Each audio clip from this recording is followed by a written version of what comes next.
আসসালামু আলাইকুম রহমতুল্লাহি বরকাতু।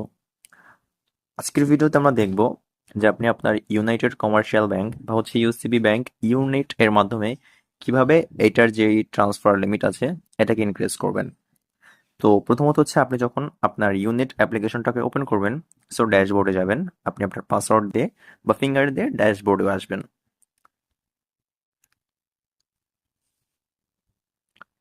ওকে, সো ড্যাশবোর্ড ওপেন হওয়ার পরে এই নিচের দিকে দেখবেন অনেকগুলো অপশন আছে: dashboard, fund transfer, payment, profile. Profile আইকনে ক্লিক করবেন। প্রোফাইল আইকনে ক্লিক করার পরে এখানে customer profile, change password, change pin and global limit set. So আমরা যেহেতু লিমিট ইনক্রিজ করব, সেক্ষেত্রে আমাদের গ্লোবাল লিমিট সেটে ক্লিক করতে হবে। তো আপনার এখানে কারেন্ট লিমিট আপনি দেখতে পারতেছেন, আপনি কত টাকার লিমিট দিতে চাচ্ছেন। সো এটা কিন্তু এখন এনেবলেড নেই, কারণ হচ্ছে আমাদের প্রথমে এডিট অপশনে ক্লিক করতে হবে। ক্লিক করার পরে এবার দেখেন এখানে কিন্তু এনেবল হয়ে গিয়েছে।